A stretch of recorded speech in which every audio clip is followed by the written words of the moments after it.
Puji Tuhan, saya mengucapkan selamat malam, shalom. Yang percaya Tuhan Yesus baik, katakan sekali lagi shalom. Haleluya. Kita percaya bahwa Tuhan baik buat setiap kita, amin. Sampai saat ini pemeliharaan Tuhan sungguh luar biasa. Oleh sebab itu malam hari ini mari bersama-sama kita mengucap syukur pada Tuhan. Sebab kebaikan Tuhan terus dinyatakan bagi setiap kita. Mari kita akan mulai ibadah kita malam hari ini. Kita satukan hati kita terlebih dahulu di dalam doa. Biar kita mengucap syukur atas segala apa yang Tuhan buat di dalam hidup kita. Haleluya Yesus. Betapa hati kami bersyukur kepadamu Bapa yang baik. Terima kasih Tuhan. Engkau yang telah menolong hari-hari kami Tuhan. Engkau yang memberkati setiap perjalanan kehidupan kami. Kami boleh mengecap dan menikmati setiap kebaikan-Mu di dalam hidup kami. Sampai saat ini Tuhan. Biarlah malam hari ini Tuhan, lewat ucapan syukur kami datang di hadapan-Mu. Layakan kami, kuduskan kami dengan kuasa darah-Mu. Supaya apa yang kami bawa malam hari ini boleh berkenan di hadapan-Mu Bapa. Kami serahkan ibadah malam hari ini di dalam tangan-Mu. Kiranya Engkau disenangkan atas pujian penyembahan kami malam hari ini. Mari Tuhan bertahtalah dan beracaralah di dalam ibadah ini dari awal, pertengahan hingga sampai pada akhirnya. Tutup bungkus kami semuanya dengan kuasa darah-Mu. Tutup bungkus tempat ini dengan kuasa darah-Mu. Biar kami boleh menikmati Engkau lebih lagi. Terima kasih Bapa yang baik, terima kasih. Di dalam satu nama Tuhan Yesus Kristus, kami naikkan syukur kami di hadapan-Mu. Haleluya. Amin. Mari naikkan kebaikan Tuhan. Haleluya. Bapa Engkau sungguh baik Tuhan. Terima kasih Yesus. Bapa Engkau baik. Bapa Engkau baik, Kau selalu baik kepadaku. Bapa, ku cinta Kau. Mari katakan Bapa Engkau baik. Bapa Engkau baik. Bapa Engkau baik, Kau selalu baik kepadaku. Bapa, ku cinta Kau. Aku memuji, aku memuji-Mu. Aku menyembah-Mu, ku nyanyi haleluya.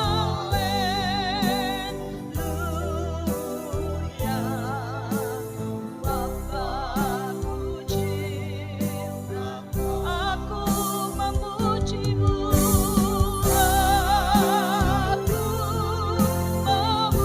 memuji-Mu. Aku menyembah-Mu, nyanyi haleluya. Bapa, ku cinta Kau. Mari nyatakan kebaikan Tuhan. Katakan bersama-sama. Bapa Engkau baik. Bapa Engkau baik. Haleluya. Selalu baik kepadaku. Bapa, ku cinta Kau. Mari nyatakan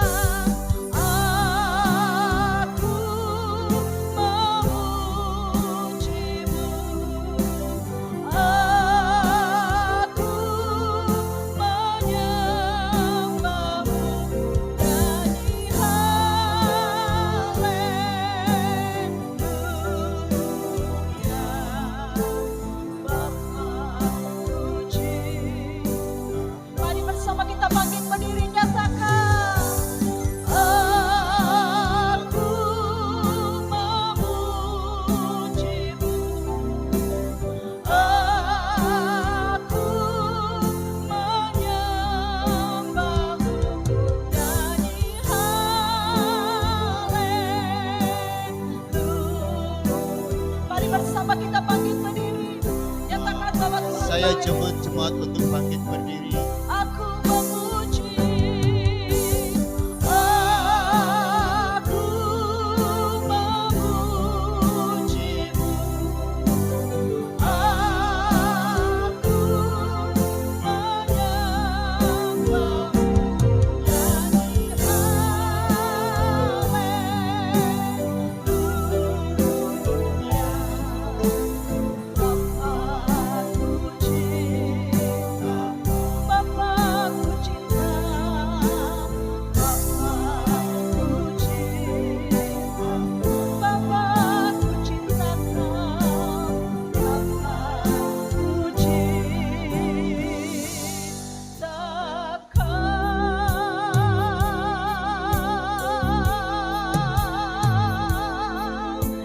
segenap hati kami mengasihimu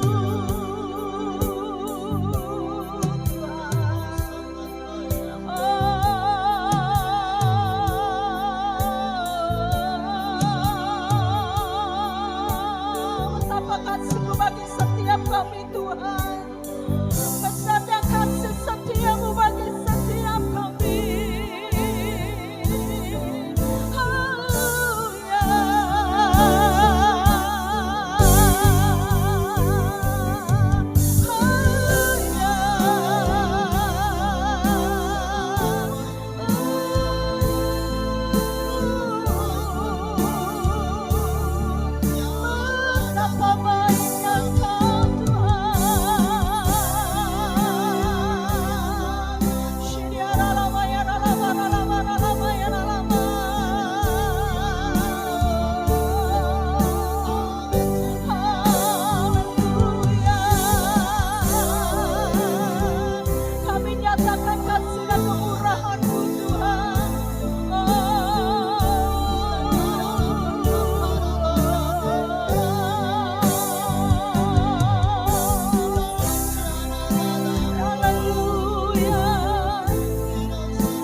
Buat kebaikan, Engkau yang berdaulat atas hidup kami, Bapa.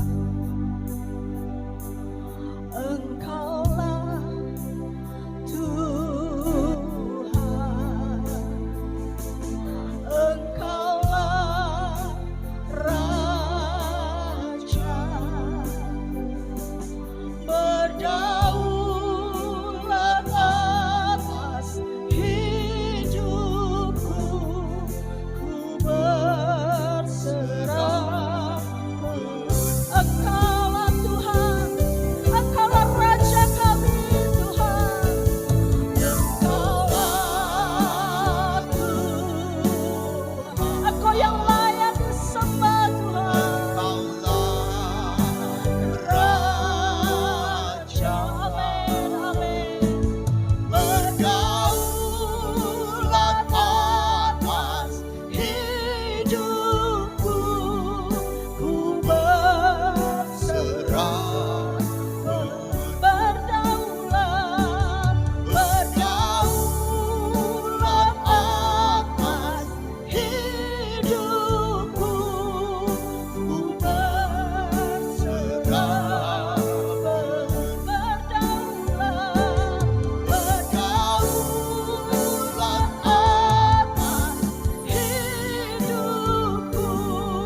Tuhan. Kami mau lebih lagi bersorak-sorai buat Engkau Tuhan. Kami mau menyatakan bahwa Engkau sungguh baik bagi setiap kami. Dalam nama Tuhan Yesus, mari yang siap memuji Tuhan bersama berkata, amin. Haleluya.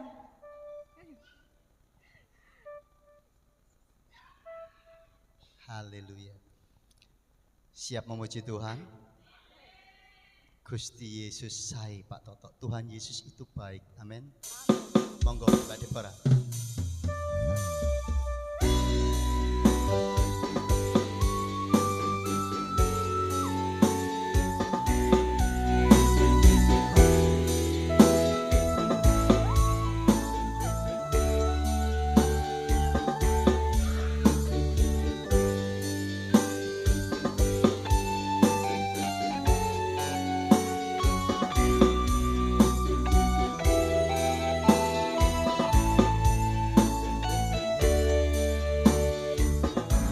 Yesus baik, Dia baik bagiku, Dia baik bagiku, bagi kita semua.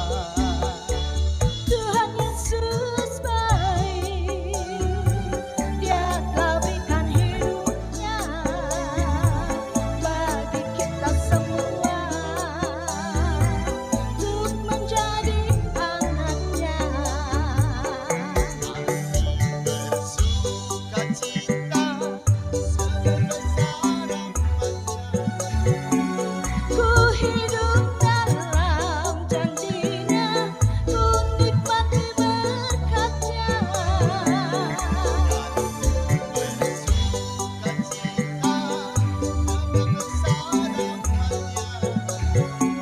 Ku hidup dalam firman-Nya, ku nikmati berkat-Nya. Amin. Tuhan Yesus baik buat setiap kita semuanya.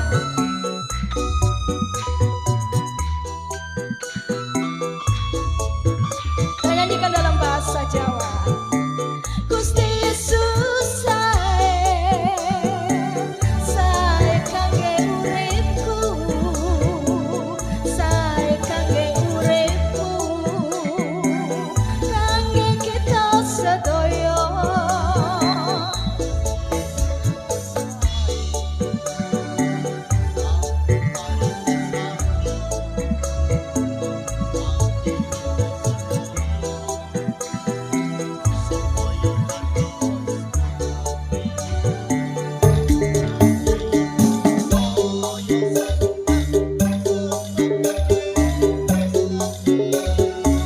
Aku urip ing janjine, ngrasakake berkate.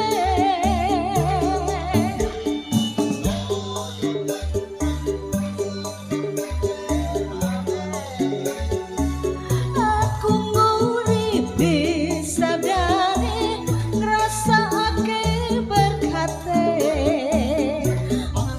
Nguripi sabdane, ngrasakake berkate.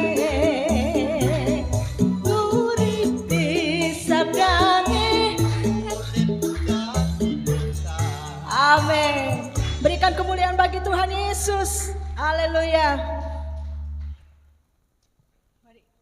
Kelihatannya kok tidak ada kehidupan ya. Berarti albumnya Pak Yusa belum dikenal di Philadelphia. Haleluya. Cek lo, cek. Setelah Gusti Yesus sae Tuhan Yesus baik, kita katakan masalah kita pasti beres kabeh. Amin. Monggo Mbak Deborah.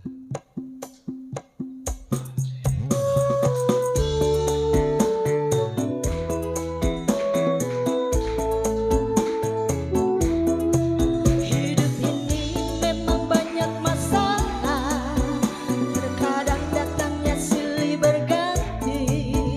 Janganlah takut dan gentar, bersama Yesus kita hadapi.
lan ojo kuwatir bareng Gusti kita adepi. Sing penting ana Gusti Yesus, ana Gusti Yesus masih uripku akeh masalahe. Ana Yesus ana mujizate, sing penting ana Gusti Yesus, ana Gusti Yesus masih uripku akeh masalahe.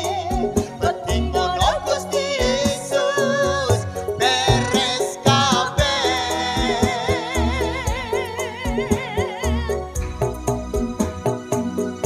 Sing penting ana Gusti Yesus,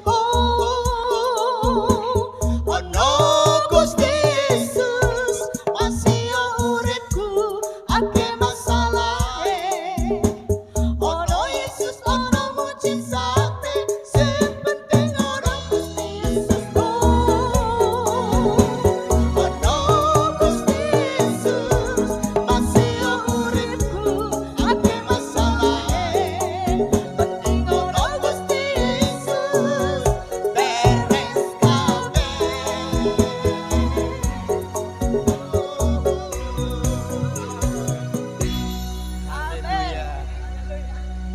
Dijamin beres kabeh saudara. Amin. Dengan iman. Haleluya. Setelah beres kabeh hari ini Pak Toto, Tuhan pasti buka jalan, Tuhan pasti beri jalan. GMPD Pak Toto, Gusti mesti paring dalan.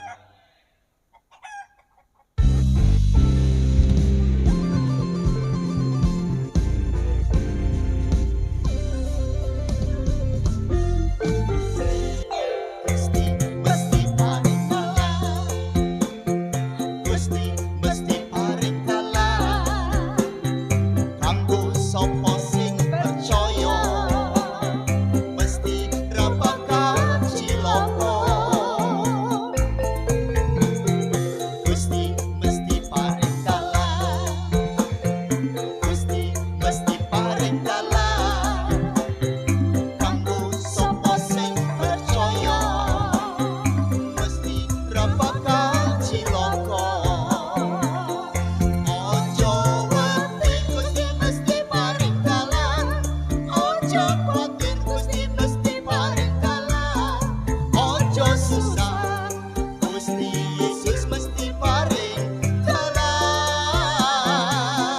Ojo wedi Gusti mesti paring dalan, ojo kuwatir Gusti mesti paring dalan. Ojo susah Gusti Yesus mesti paring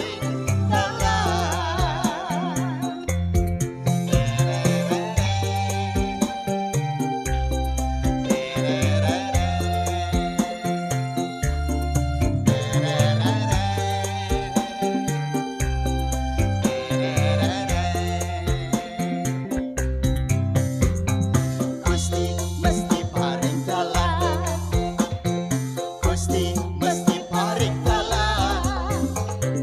Kanggo sapa sing percaya, mesti ra bakal cilaka.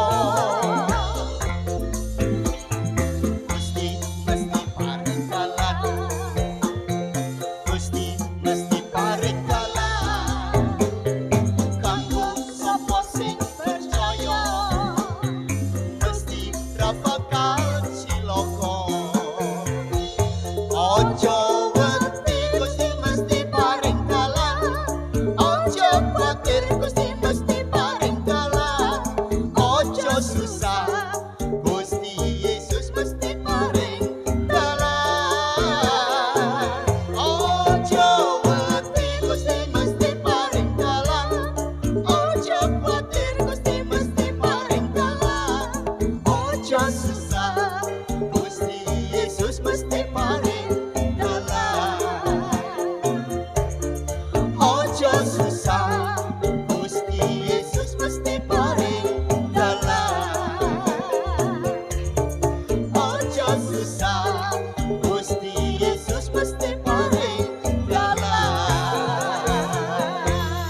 Haleluya. Pasti Tuhan buka jalan. Amin. Syaratnya satu, harus bergantung sepenuhnya sama Tuhan. Amin. Gandol Gusti, Pak Toto. Kula amung pracaya ora bakal cilaka, nanging uripku mulya selaminya. Atiku ayem tentrem, atiku rasa seneng, saben dina kula nggih.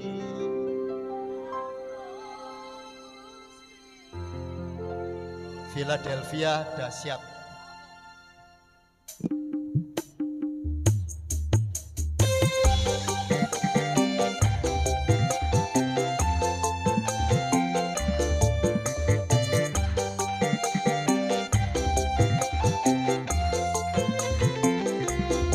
Gandol Gusti, Gandol Gusti, gandol Gusti. saben dina rina wengi gandol Gusti. Gandol Gusti, gandol Gusti, gandol Gusti. Saben dina rina wengi gandol Gusti. Kula amung pracaya ora bakal cilaka, nanging uripku mulya selaminya. Atiku ayem tentrem, atiku rasa seneng, saben dina kula nggih gandol Gusti.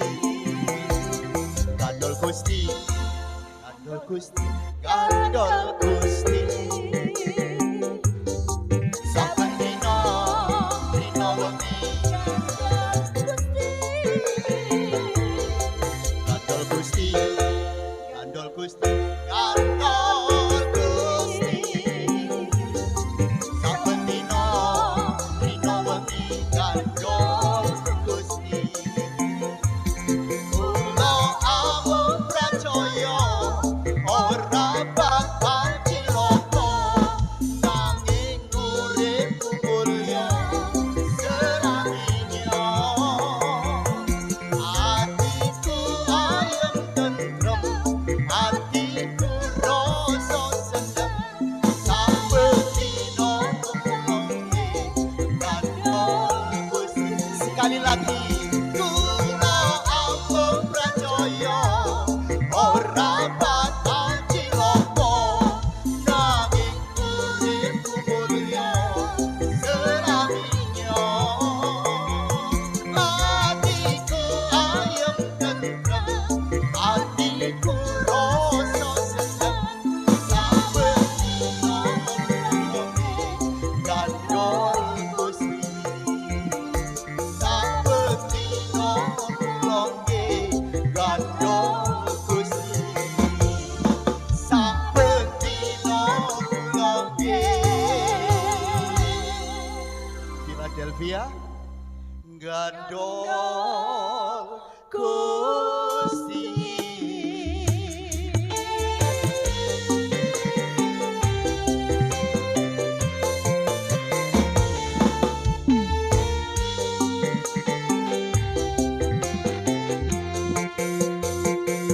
Haleluya. Saya persilakan duduk jemaat yang dikasihi Tuhan. Mempersingkat waktu, langsung saja saya daulat Bapak Pendeta Yusak untuk langsung bawakan firman. Karena beliaunya punya schedule padat ini.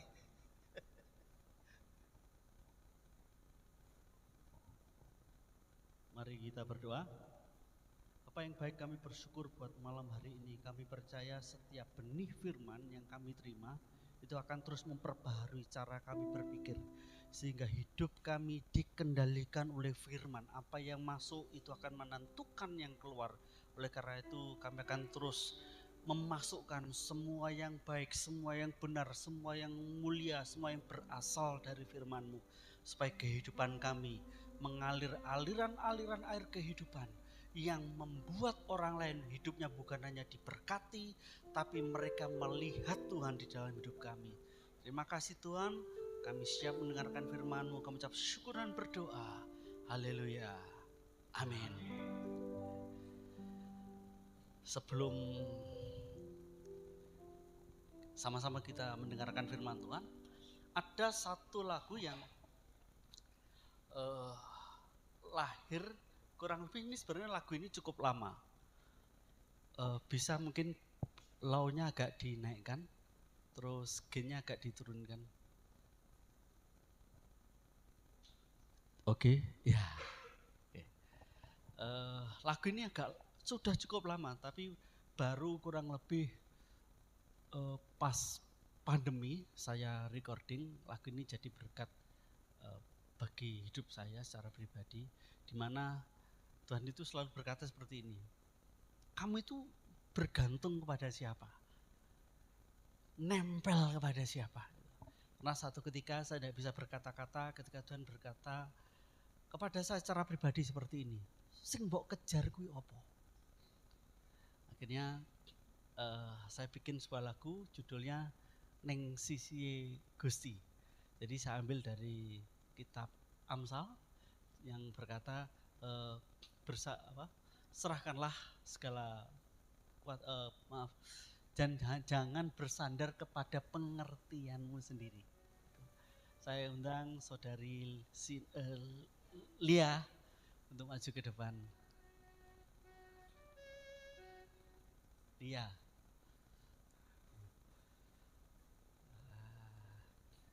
Ini sinden baru dari Sidoarjo, saudara. Kasih tepuk tangan dulu ya. Monggo Pak Toto.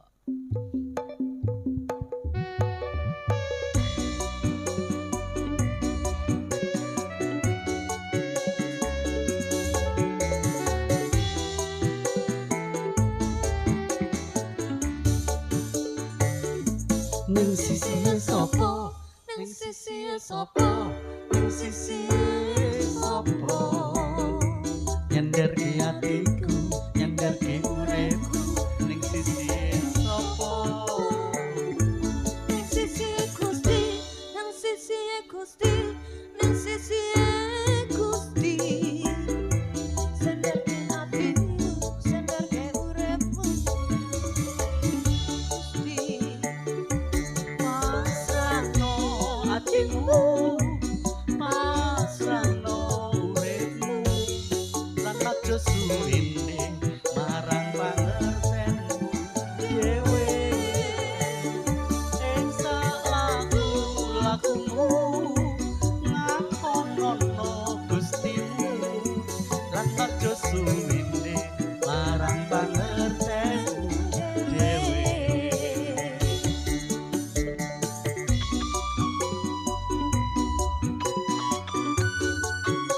Jangan bersandar kepada pengertianmu sendiri.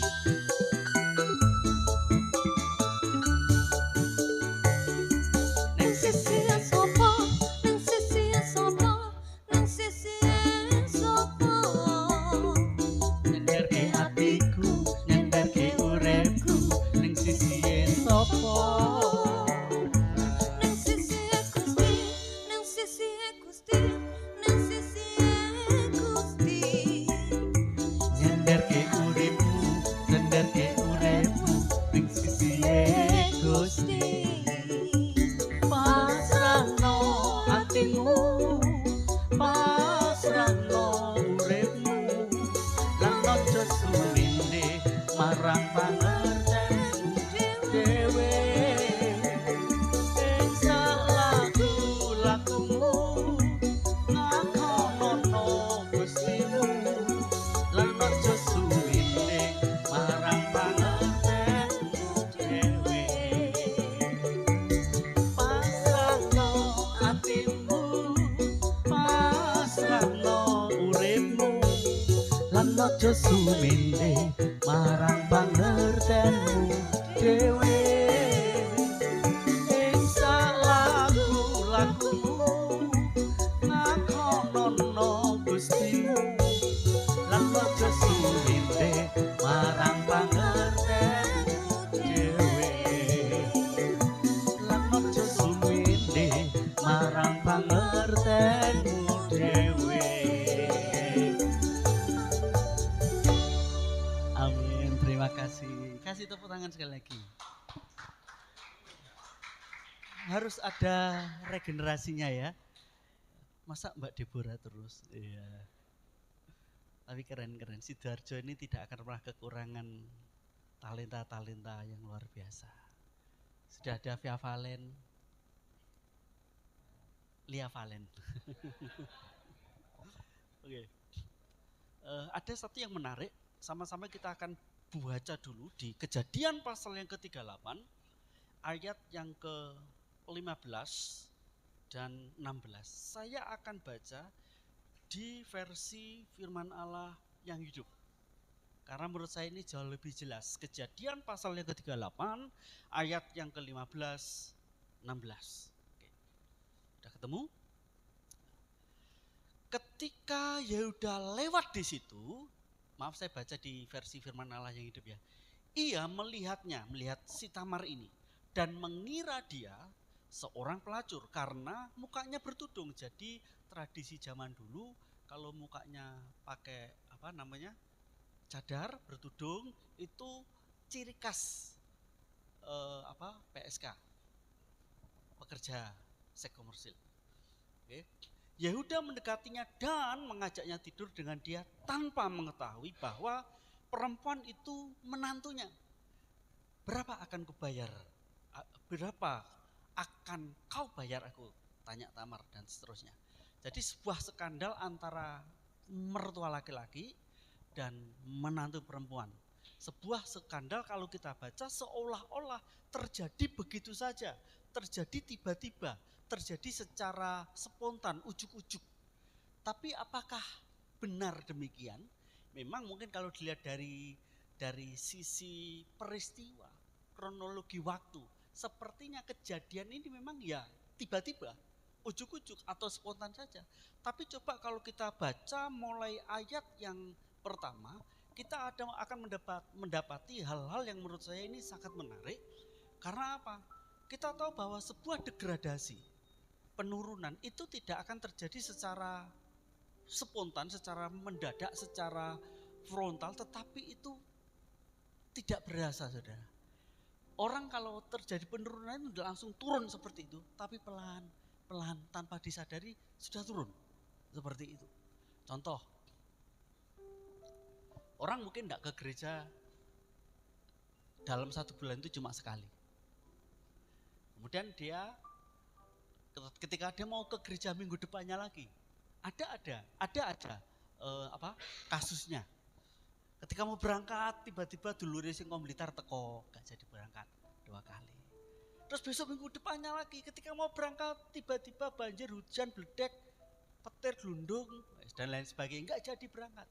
Pernah enggak saudara sadari ketika sudah sekali, 2 kali, 3 kali, tiba-tiba kita merasa, loh kok sudah 3 bulan ya gak ke gereja ya? Orang baca Alkitab juga seperti itu. Kalau enggak baca Alkitab itu kadang gak berasa loh, tiba-tiba sudah 1 bulan, 2 bulan enggak baca Alkitab. Nah, penurunan itu juga tidak terjadi secara spontan, tidak terjadi secara tiba-tiba. Tetapi ada namanya proses penurunan. Nah, kita akan mulai baca di ayat yang ke-1. Pada waktu itu Yehuda meninggalkan saudara-saudaranya. Ia pindah ke Adulam dan tinggal bersama seseorang bernama Hira.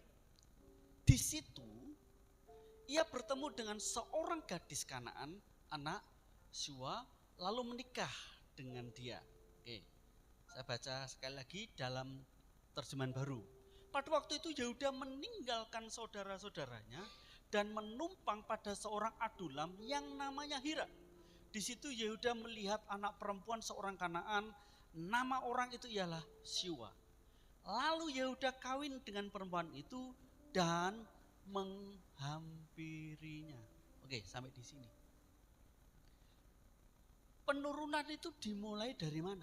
Sampai terjadi skandal yang memalukan antara mertua pria, mertua laki-laki dan menantu perempuan. Dimulai dari ayat pertama. Kenapa dari ayat pertama?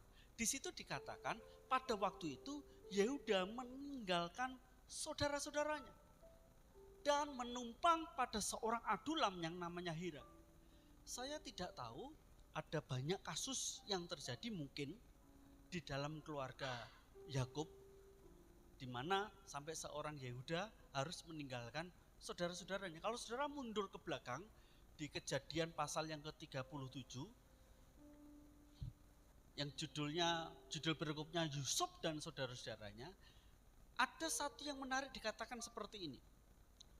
Di ayat yang kedua, inilah riwayat keturunan Yakub. Yusuf tak kalah berumur 17 tahun, jadi masih muda, biasa mengembalakan kambing domba bersama-sama dengan saudara-saudaranya, anak-anak Bilha dan Silpa, kedua istri ayahnya. Dan Yusuf, perhatikan ini, dan Yusuf menyampaikan kepada ayahnya kabar tentang kejahatan saudara-saudaranya. Saya percaya sebagai seorang ayah yang baik, Yakub pasti memberikan nilai-nilai kebenaran kepada anak-anaknya. Karena apa yang dia terima dari Ishak, Ishak terima juga dari Abraham. Nilai yang dihidupi oleh Ishak, nilai yang dihidupi oleh Abraham itu sama yang diajarkan oleh si Yakub. Tetapi soal hasil memang kadang beda.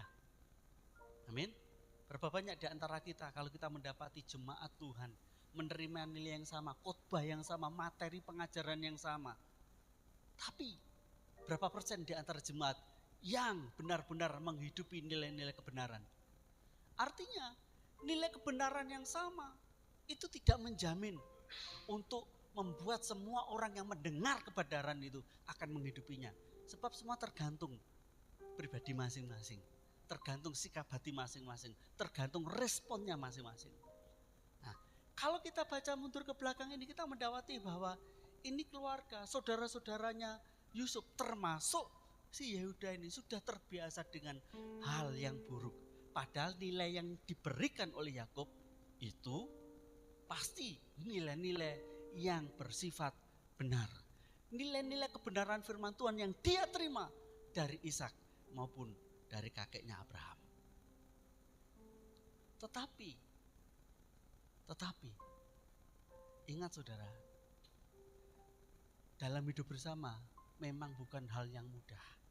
Untuk selalu sehati, untuk selalu sepikir, untuk selalu memiliki nilai yang sama, menghidupi nilai yang sama. Taruhlah gini saudara. Saudara kalau punya anak, saudara kira-kira nilai apa yang saudara berikan kepada anak saudara? Saya agak di samping tidak apa-apa ya. Memang resiko orang pendek itu seperti ini. Kena mimbar tinggi sedikit, untung ini mimbarnya transparan ya. Saudara punya anak, kira-kira saudara kasih nilai yang bagus, pengajaran yang bagus, yang baik, yang benar, atau yang tidak benar? Pasti yang baik, pasti yang benar, betul? Tapi persoalan ketika saudara sudah menyampaikan yang benar, tapi anak-anak saudara tidak menghidupinya. Itu mungkin enggak? Mungkin.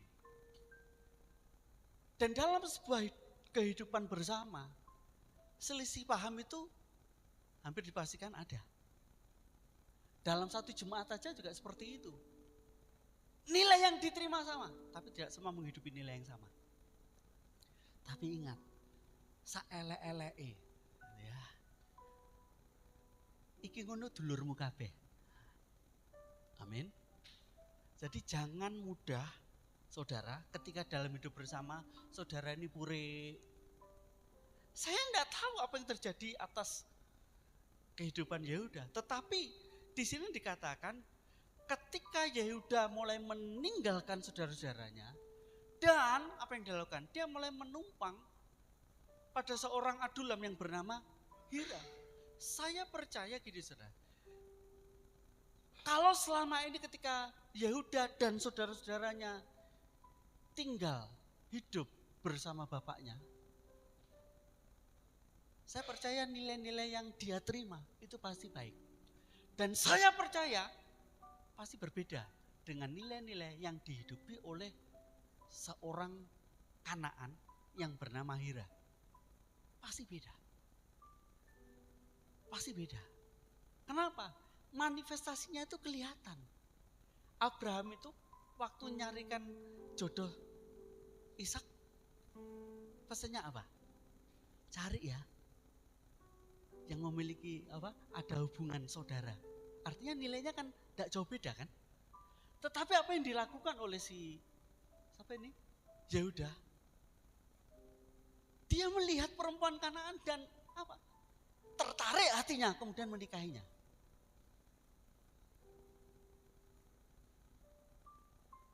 Saya ingat di sebuah, ada satu yang menarik di 2 Korintus 1 Korintus 15 ayat 33. Dari 1 Korintus 15 ayat 33 saya mendapati seperti ini, saudara. Oke, kita baca dulu ya. 1 Korintus 15 ayat 33. Janganlah kamu sesat, pergaulan yang buruk merusakkan kebiasaan yang baik. Kata pergaulan itu di salah satu terjemahan yang lain tuh memiliki arti gini. Pertemanan, persahabatan, atau hubungan kelamin, atau persekutuan. Dengan kata lain, kata pergaulan ini tidak hanya merujuk pada suatu kegiatan yang sifatnya hanya sekedar kumpul-kumpul, pertemanan. Enggak. Tapi kita terhubung dengan materi apapun, itu bisa termasuk pergaulan. Ingat, terhubung dengan siapa, itu menentukan cara kita berpikir. Apa yang saudara baca, apa yang saudara lihat, apa yang saudara dengar, apa yang saudara terima, terhubung dengan siapa, itu membentuk cara saudara berpikir. Lanjut. Kata pergaulan ini juga juga termasuk materi-materi yang bersifat pornografi, baik itu berupa film maupun buku dan lain-lain. Nah, kemudian kata buruk itu dapat diartikan sesuatu yang tidak seharusnya atau tidak sesuai dengan standar. Jadi terjemahan bebas saya seperti ini. Pergaulan yang buruk, baik itu sifatnya persahabatan, persekutuan yang tidak sesuai dengan standar, yang tidak sesuai dengan standar, itu merusakkan kebiasaan yang baik. Kebiasaan yang baik itu bukan hal yang mudah untuk dibangun. Karena kadang itu butuh waktu. Bahkan waktunya tidak cukup sehari 2 hari. Itu bisa sangat lama. Bayangkan sesuatu yang baik yang sudah kita bangun sekian lama, itu bisa rusak hanya karena kita salah pergaulan. Nah, saya coba telaah apa yang terjadi dalam kehidupan Yehuda. Kalau selama dia di rumah bapaknya, dia menerima hal-hal yang benar, nilai-nilai yang benar, baik itu bicara tentang kekudusan, baik itu bicara tentang milih jodoh dan lain sebagainya. Ketika dia keluar dari rumah, meninggalkan saudara-saudaranya, dia mulai bergaul dengan orang yang bernama Hira, orang yang nilainya tidak sama, bukan anak Tuhan. Sebagai akibatnya, ada banyak hal yang dia terima di rumah bapaknya, itu seolah-olah gak dilakukan. Karena dia terima hal-hal yang jauh lebih menarik secara duniawi. Mungkin ada larangan-larangan yang disampaikan oleh bapaknya, kamu jangan menikah dengan perempuan ini, kamu dan lain sebagainya, 1, 2, 3, 4. Tapi apa yang terjadi ketika dia mulai terhubung dengan seorang yang bernama Hira? Mungkin saja bahasanya seperti ini, alah kak popo, sidi ae. Oh itu tapi lebih menarik loh. Pernah saya punya temen itu prinsipnya seperti ini. Saya pokoknya kalau cari istri yang cantik, urusan karakter belakangan. Loh kok iso? Alasannya apa saudara? Kalau karakter itu bisa diubahkan. Tapi kalau wajah, mau sarpe operasi plastik, ketokane halus, tapi ngawur. Merubah karakter itu enggak mudah. Betul? Makanya saya ingat ketika saya mulai ambil keputusan untuk menjadi hamba Tuhan, saya praktek. Itu kan pilihan banyak. Maaf. Bukan. Maksudnya kan semakin kita jadi hamba Tuhan, saya nemu destininya, saya tahu panggilan saya. Itu kan enggak mudah untuk ngambil istri asal cantik, asal glowing, asal bening, kan enggak gitu. Ketika saya tahu bahwa oh ya saya mau jadi hamba Tuhan, panggilan saya apa? Jadi gembala. Artinya kalau saya dikasih kesempatan Tuhan untuk melihat, memilih jodoh, pasti saya akan milih kain seperti ini. Tidak hanya sekedar glowing, tidak hanya sekedar bening. Betul kan? Tapi apakah kalau saya nikah sama dia, dia bisa menjadi ibu atas anak-anak saya? Maksudnya anak rohani. Karena saya juga sering mendapati saudara, ada banyak beberapa hamba Tuhan. Dia mungkin berkata, puji Tuhan, ini berkat Tuhan. Saya dikasih istri yang cantik, padahal saya jelek. Bener ada yang ngomong gitu. Iya saya ngomong, bagimu itu anugerah, bagi dia itu bencana, musibah itu. Tapi apa yang terjadi ketika sudah nikah, menggembalakan, jemaat buyar. Karena apa? Bojone gak iso apa-apa. Istrinya isone dandan. Betul saudara, ini ibu gembala. Dikatakan salah nikah ya salah, tapi kan enggak oleh cerai. Karena orang nikah itu kayak ngumut silet. Pernikahan itu enggak bahagia. Ya kan? Apa yang sudah disatukan enggak boleh diceraikan kan? Ibaratnya kayak ngumut silet. Dilepeh gak oleh. Dilek ya enggak mungkin. Jadi nek kene itu. Betul enggak? Ibaratnya kan seperti itu. Nah, banyak di antara kita juga mengalami nasib yang sama. Ketika kita terhubung dengan orang yang salah, itu bisa jadi malapetaka dalam hidup kita. Apa yang dialami oleh Yehuda, itu bukan sifatnya gini, ujuk-ujuk jatuh, enggak. Prosesnya itu dimulai dari sini. Maaf ya, itu ya. Meninggalkan saudara-saudaranya turun, oke? Setelah meninggalkan saudara, turun lagi. Dia singgah, berteman, bersahabat dengan seorang yang bernama Hira, orang Adulam. Lebih turun lagi, dia mulai cari istri yang saya percaya ayahnya Yakub tidak suka dia mengambil istri dari perempuan Kanaan. Pesannya apa sih saudara yang kita terima dari sini? Hati-hati dengan hubungan kita. Dengan siapa saudara terhubung? Materi apa yang saudara baca?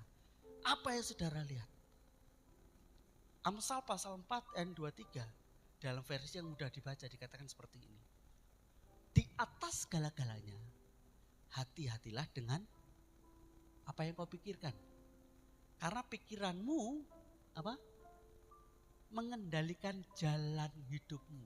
Kalau di terjemahan baru, jagalah hatimu dengan segala kewaspadaan, karena dari situlah terpancar kehidupan. Coba saudara baca di versi yang mudah dibaca. Versi mudah dibaca, Amsal 4 ayat 23. Ada di situ? Enggak ada? Amsal 4 ayat 23, versi mudah dibaca. Dikatakan seperti ini, di atas segala-galanya, jadi di atas segala-galanya, hati-hatilah terhadap yang kau pikirkan. Pikiranmu mengendalikan hidupmu. Cara kita berpikir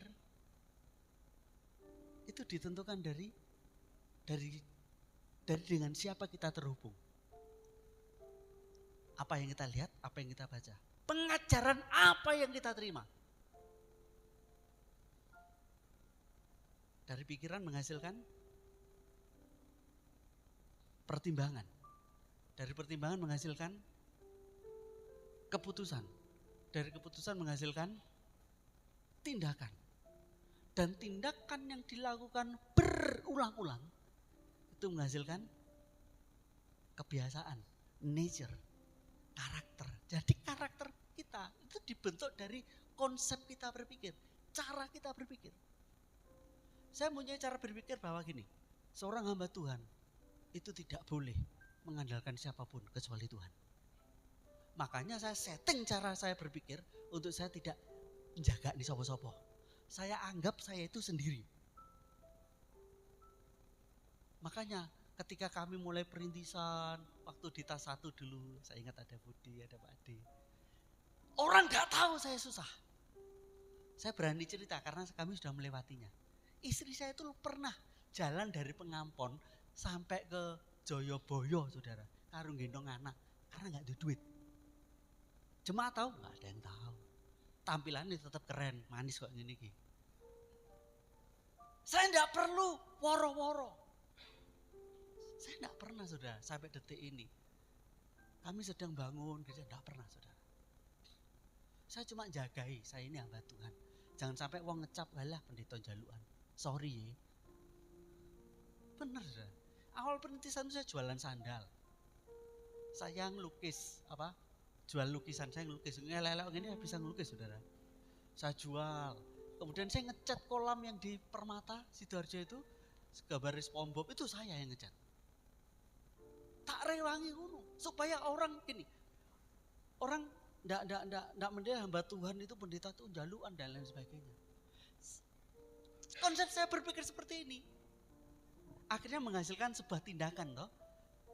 Tindakannya apa? Saya jaga hidup saya supaya orang tidak meremehkan, merendahkan hamba Tuhan dan lain sebagainya. Jadi hati-hati dengan konsep kita berpikir. Bahkan berapa kali saya menggagalkan anak untuk sekolah Alkitab. Saya ngomong seperti ini, you kalau mau jadi hamba Tuhan, jadi hamba Tuhan.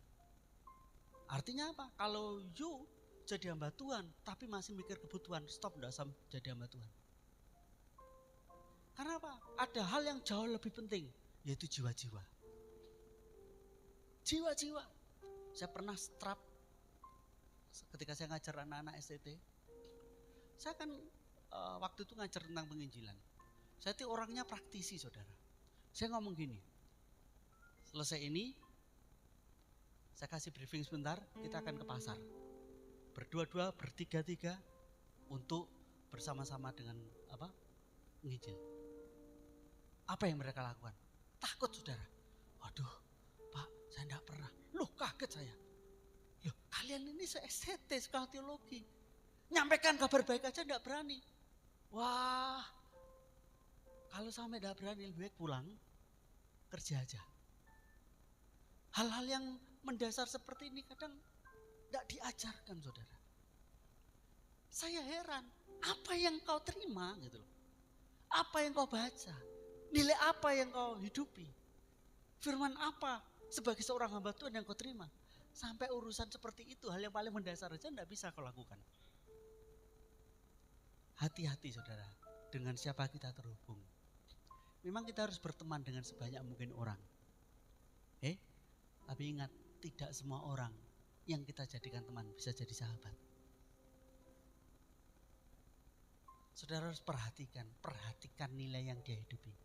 Karena persahabatan itu harusnya saling menambahkan nilai. Kalau dulu saya belum kenal Pak Toto, min 7. Tapi setelah kenal beliau, kami sering nyanyi bareng dan lain sebagainya, jadi +1. Itu kan saling menambahkan, demikian juga sebaliknya. Dulu sebelum kenal saya Pak Toto elek, bukan wajahnya Pak gitu. Ini contoh aja. Tapi kami saling menambahkan nilai, saling membangun. Jadi kalau karena hubungan saudara jauh dari Tuhan, mulai dikoreksi lagi, dievaluasi lagi. Jangan-jangan saudara membangun hubungan yang salah. Bagi yang single, jangan hanya sekedar memang cowok sama cewek itu beda ya. Kalau cewek itu ya, kalau umur 20-an itu yang dicari kan yang manis, ganteng, keren, gitu kan. Cewek itu gitu, kalau cari cowok ketika umurnya masih 20-an yang dicari manis, ganteng. Kalau ketika umurnya udah mulai 30 yang dicari apa? Dewasa. Ketika umur 40-an yang dicari apa? Yang mapan.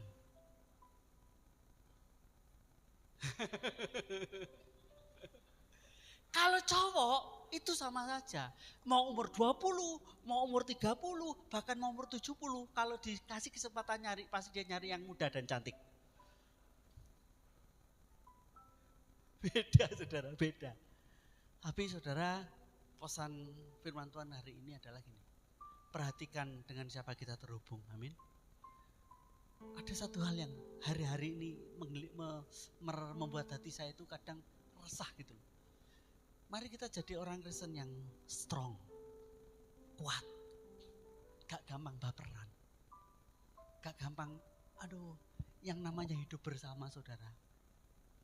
Kita hidup bersama, latar belakangnya aja sudah beda.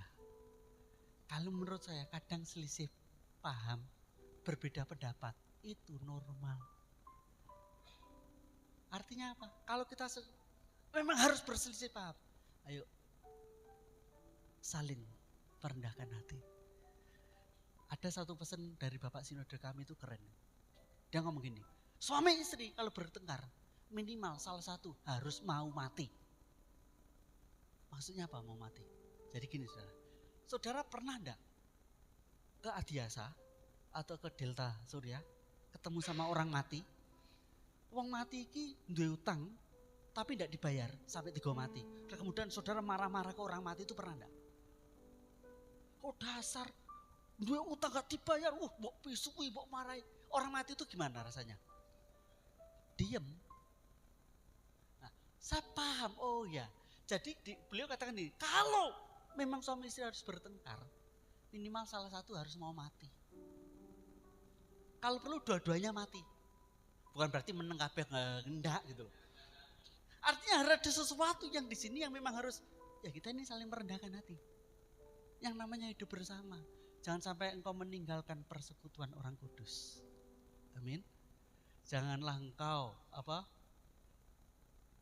janganlah lupa Ibrani pasal menghadiri pertemuan-pertemuan ibadah. Saya suka gini, diapa-apakno iki ngono dulurmu. Amin. Diapa-apakno Pak Edi iki dulurku. Walaupun saya lebih manis dari beliau, tetap dulurku. Ya kan? Soal kumis saya bisa salah, bisa kalah soal kumis. Soal joget apalagi nggak ada apa-apanya saya. Tapi dia apa-apa kalau ada selisih paham, dia tetap dulurku. Coba lihat kiri kanan saudara, gue dulurku.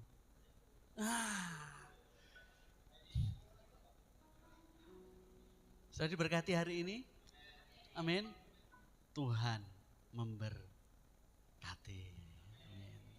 Sekali lagi bangkit berdiri, saya ajak nyanyi judulnya Ojo Mikir Jeru-jeru. Dalam hidup bersama itu hatinya itu harus ada apa namanya, kayak gini loh, bukan dimatikan. Kalau saudara punya HP itu kan ada pelindungnya, namanya apa pelindungnya itu?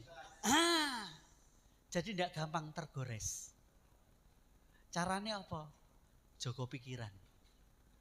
Wong lek jaga pikiran, atine gak gampang kelaran.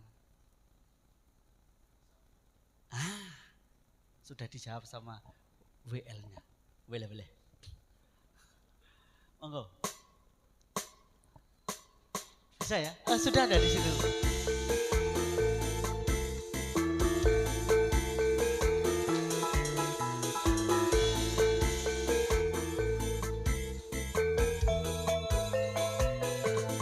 Ojo mikir jeru-jeru,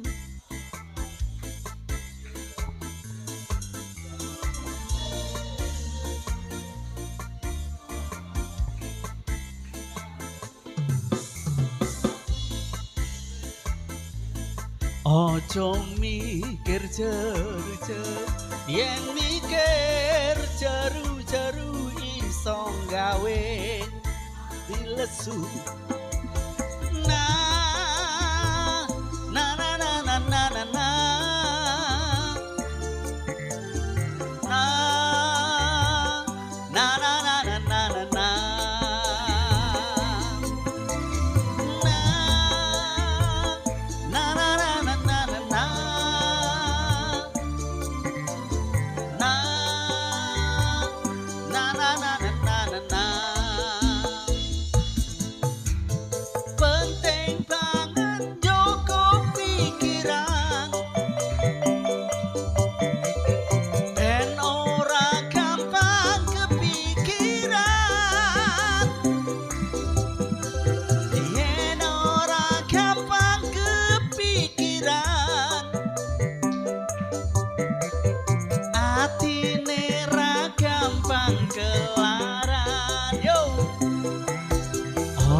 mikir jeru-jeru, ojo mikir jeru-jeru, yen mikir jeru-jeru iso gawe sirah ngelu.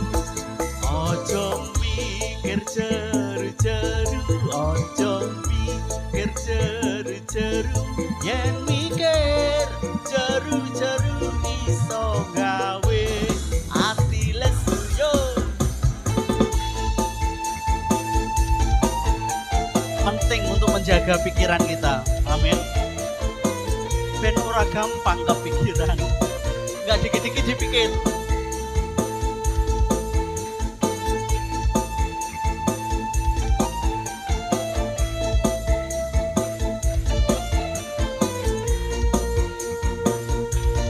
Sama-sama ya.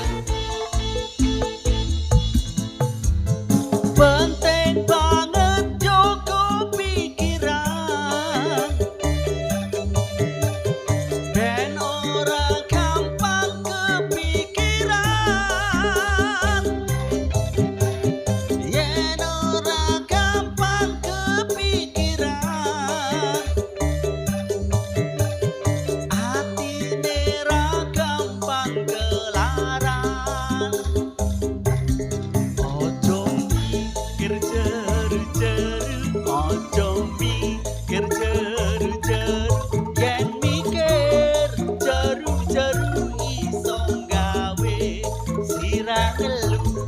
Ojo mikir jeru-jeru, ojo mikir jeru-jeru, yen mikir jeru-jeru iso gawe ati. Sekali lagi ya.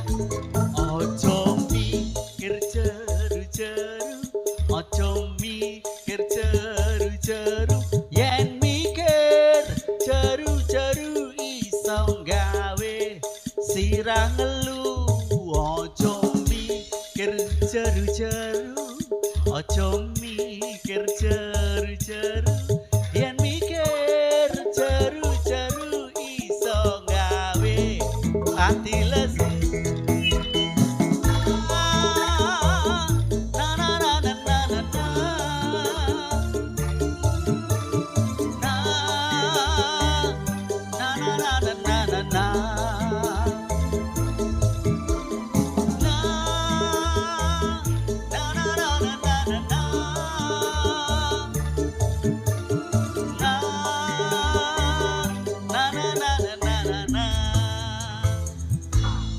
Amin, amin. Silahkan duduk, waktu selanjutnya saya serahkan pada hambanya.